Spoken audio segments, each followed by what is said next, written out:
Merhaba, iyi günler, iyi haftalar. Öncelikle dalgınlığımıza geldi ve çiçek almayı ihmal ettik bu hafta, bugün. Çiçeksiz yapıyorum yayını, özür diliyorum. Yarın telafi edeceğiz inşallah. Evet, bugün biraz CHP'den konuşmak istiyorum. CHP'den konuşmak istememin nedeni hafta sonu Afyon'da belediye başkanlarıyla bir toplantı yaptı CHP'liler. Orada 2-3 gün boyunca kapandılar, birçok konuyu ele aldılar. Bizim arkadaşlarımız da Medyaskop'tan izlediler. Bayağı verimli, hareketli bir çalışma olmuş belli ki. Bir diğer husus da toplantının olduğu sıralarda İstanbul'da bir takım CHP'lilerle bir sohbet etme imkanım oldu. Onlar da CHP'nin yeni kesimlere, ulaşamadığı kesimlere nasıl açılabileceği üzerine çok ciddi bir arama çalışması yapıyorlarmış. Onun üzerinden bir sohbet ettik. Orada onlara dile getirdiğim bazı hususları bu Afyon'daki toplantıyla da birleştirerek burada izleyicilere biraz aktarmak istiyorum. 25 yıl önce Refah Partisi İstanbul, Ankara başta olmak üzere belediyelerde bir zafer elde edince Türkiye'de ilk defa kendisinden olmayan, kendisinden korkan, asla oy vermeyi düşünmeyen kesimlerle de irtibata geçmenin imkanını yakalamış oldu. Büyükşehir belediye başkanları bir anlamda tramplen işlevi gördü.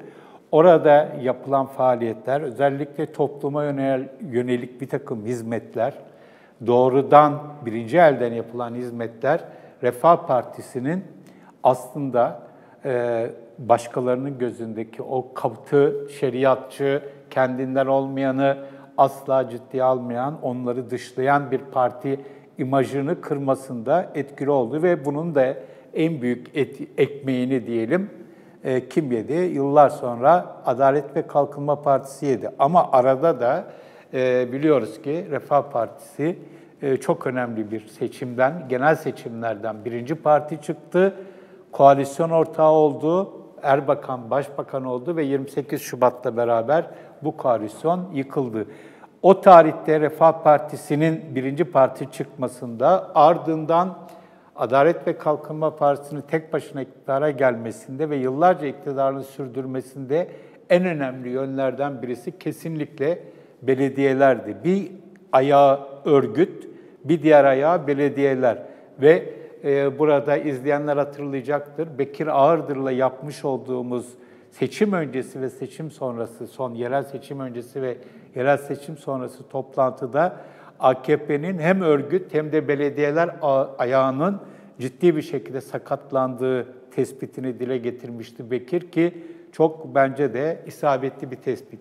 İşte bu anlamda CHP'nin önünde çok ciddi bir alan açılmış oluyor. Belediyeler İstanbul, Ankara, İzmir zaten öyleydi ama yeniden İzmir, Adana, Antalya, Mersin, bütün bu yerler CHP için çok ciddi bir imkan. Nasıl bir imkan? CHP'den haz etmeyen, ona asla oy vermeyi düşünmeyen kesimler, nasıl 25 yıl önce Refah Partisi'nden, Milli Görüş Hareketi'nden haz etmeyenler belediye üzerinden bu antipatilerini önce empatiye, kimileri daha sonra sempatiye çevirdiyse, CHP de kendinden olmayan kesimlere, kendisinden uzak duran kesimlere belediyeler eliyle kolaylıkla ulaşabilir. Belediyelerin çok ciddi bütçeleri var. Bu bütçeler Ankara'nın bütün engelleme çalışmalarına rağmen ki Cumhurbaşkanı Erdoğan bu konuda çok açık konuşuyor, sorun çıkartacaklarını söylüyor ama her şeye rağmen imkanları geniş ve belediyelerin özellikle AKP döneminden, geçmişte Refah Partisi, daha sonra Fazilet ve AKP dönemlerinden gelen bu belediyelerin çok ciddi bir takım sosyal hizmet mekanizmaları var. Bir takım kurumlar var, iş edindirme kurslarından öğrencilere burs vermeye kadar bir takım gelenekleri var. Ve biliyoruz ki Ekrem İmamoğlu bunları seçim döneminde ciddi bir şekilde dile getirdi. Özellikle kadınlara, çocuklara, öğrencilere ve yaşlılara yönelik vaatlerinin seçilmesinde belli bir etki yarattığını kesinlikle söylemek mümkün. Dolayısıyla burası belediyeler, İstanbul, Ankara başta olmak üzere İzmir, Adana, buralarda CHP kabuğunu kırabilir. Aksi takdirde CHP yeni bir hayal kırıklığına yol açabilir ve var olanı da belli bir belediye imkanlarını tabii ki kullanır ama var olandan da olma, hani dimyata pirince giderken evdeki bulgurdan da olabilir. Bu anlamda belediyeler çok ciddi bir sınav. Geçmiş örnekler var. Türkiye'de belediyecilik denince akla ilk olarak merkez sol partiler gelirdi. Büyük şehirlerde belediyeler denince ama daha sonra bunlar özellikle İstanbul'daki İSKİ skandalıyla beraber rüşvetle, yolsuzlukla beraber anılır oldu. Kötü bir miras bıraktı bu belediyeler. Ardından Refah Partisi adayları en çok rüşvetle mücadele iddiasıyla oy almışlardı. Ve o tarihlerde çok iyi hatırlıyorum gazeteci olarak. Bunlar en azından Müslüman, en azından rüşvet yemezler gibi bir yaklaşım vardı. Yolsuzluk olmaz gibi bir yaklaşım vardı. Bu belli bir süre gitti ve belli bir süreden sonra bu yaklaşım ortadan kalktı. Şu anda AKP belediyeleri denince akla usulsüzlükler, yolsuzluklar, kayırmacılıklar geliyor. Bir yığın örnek var. Artık insanlar kanıksamış durumda. O 25 yıl öncesinin bunlar dindar, en azından yemezler mantığının yerine şu anda bir süredir yiyorlar ama çalışıyorlar almıştı. Şimdi işte CHP belki yeniden o 25 yıl önce Refah Partisi'nin kendisine karşı yaptığı propagandayı bu sefer hayata geçirebilir. Bu büyük şehirlerde oy almasında, seçilmesinde, CHP'li adayların seçilmesinde AKP belediyelerinin özellikle büyük şehirlerde yaşadığı büyük kokuşmuşluğun, yozlaşmanın ve çürümenin etkili olduğu kanısındayım.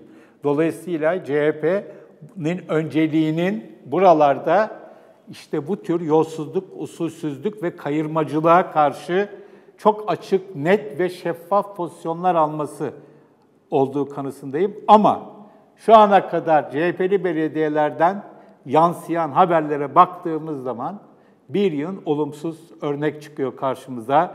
Kendisine belediye iştiraki şirketlerde maaş yazan belediye başkanları, oğlunu, damadını vesaireyi atayan belediye başkanları gibi ve kısa süre içerisinde bunlar özür diliyorlar, geri alıyorlar ancak bunlar akılda kalıyor.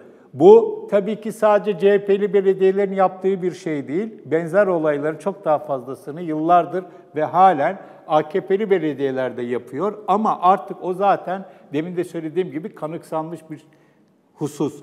Dolayısıyla CHP'li belediyelerin, belediye başkanlarının, belediye yöneticilerinin AKP'liler de yapıyor diye bir mazereti açıklaması asla söz konusu olamaz. Ama bunu yapmaya çalıştıklarını da görüyoruz ve bu tür olayların özellikle de medyanın büyük ölçüde siyasi iktidarın kontrolünde olduğunu da göz önünde alırsak çok daha hızlı bir şekilde ve çok daha geniş bir şekilde kamuoyuna duyurulduğunu ve duyurulacağını da biliyoruz. Dolayısıyla herhalde CHP'lilerin en çok dikkat etmesi gereken husus bu tür usulsüzlük, yolsuzluk ve kayırmacılık ihtimallerinin önüne geçmek. Ancak bu konuda yılların bu yerel yönetim imkanlarından uzak olmanın verdiği açlığı hesaba katarsak bunun işte o kadar kolay olacağını açıkçası sanmıyorum. Ama bu açlık, bu yıllarca buralardan istifade edememiş olmak hiçbir şeyin açıklaması, bahanesi, mazereti de olamaz. Bu yeni dönemde CHP'li belediyeler, CHP'nin ulaşamadığı kesimlere ulaşmasını nasıl sağlayabilir belediyeler üzerinden? Bir kere şunu unutmamak lazım, bu belediyelerden, büyük şehirlerde, İstanbul'da, Ankara'da, Adana'da, Antalya'da bir gelenek var. Bu gelenek özellikle İstanbul ve Ankara'da 25 yıllık Refah Partisi, Fazilet Partisi, AKP belediye iktidarlarının oluşturduğu bir gelenek var. Onların esas olarak kendi tabanlarını ya da kendilerine yakın kesimleri gözettiklerini biliyoruz. CHP buradan kalkıp bu belediyeleri aldıktan sonra bunları iptal edip kendi seçim tabanını, yani seçmen tabanını göz önüne alırsa bence çok büyük bir yanlış yapmış olur. Bu mirası devralıp bu çizgiyi büyük ölçüde koruyup tabii ki usulsüzlüklere ve kayırmacılıklara meydan vermeyerek ama kaldığı yerden bir takım hizmetleri sürdürmesi durumunda o kendisine yabancı kesimlere ulaşması çok daha kolay olacaktır. Bunu yapabilecekler mi, yapmak isteyecekler mi? Çok emin değilim. Ama İstanbul ve Ankara'da özellikle şu ana kadar, ki çok kısa bir süre oldu, gelen mesajlar, verilen mesajlar, atılan adımlar bunun pekala yapılabilirliğini ve yapılmakta olduğunu bize gösteriyor. Bir öcü olarak algılanan belli kesimlerde, özellikle milliyetçi muhafazakar kesimlerde CHP'nin bir öcü gibi, öteki gibi algılanmasını belediyeler kırabilir. Bir diğer husus, Kürt sorunu meselesi. Biliyoruz ki CHP Güneydoğu'da neredeyse %1, %2, belki %5 bazı yerlerde oy alabiliyor. Bunun ötesine geçemiyor. Ve bu kolay kolay da mümkün olabilecek bir şey değil. Ama CHP özellikle belediye faaliyetleriyle büyük şehirlerdeki Kürt vatandaşları, ayrıca onlara yönelik bu öncelikle ne olabilir? Bir takım dil kursları vesaire olabilir. Kürt kültürüne sahip çıkma yolunda adımlar atabilir. Ya da büyük şehirler Güneydoğu'dan bazı belediyelerle bir takım kardeş belediyelik ilişkileri geliştirebilir. Bu yolla belki Kürtlerin, Kürt seçmenin birinci partisi olmasa bile ikinci partisi olma yolunda bir takım adımlar pekala atabilirler ve bu anlamda belediye imkanları, özellikle İstanbul, Ankara gibi, İzmir gibi büyük şehirlerin imkanları bu işi kolaylaştırabilir. Sadece Güneydoğu değil, bugün CHP'nin İç Anadolu'da, Doğu Anadolu'da çok ciddi bir şekilde ülkenin ortasında ve hatta Karadeniz'in birçok bölgesinde çok ciddi bir şekilde kitleselleşme sorunu olduğunu biliyoruz. Buralarda özellikle İç ve Doğu Anadolu'da yok gibi CHP. Yine bu belediyeler hem yaptıkları faaliyetlerle dikkat çekerek hem de doğrudan buralara yönelik belediyelerin kendi imkanlarıyla buralara yönelik bir takım yardımlaşma, dayanışma faaliyetleriyle de buralara açılabilir. CHP'nin yıllardır yapamadığı Anadolu'ya açılımı, İç Anadolu'ya, Doğu Anadolu'ya açılımı büyükşehir belediyeleri üzerinden yapma imkanı olduğu kanısındayım. Bunun nasıl olabileceği konusu herhalde çok üzerinde düşünmek gerektiren hususlar değil. Çünkü gerçekten İstanbul Belediyesi, Ankara Belediyesi, ki Ankara özellikle İç Anadolu, Doğu Anadolu'ya ulaşmakta çok daha fazla imkana sahip.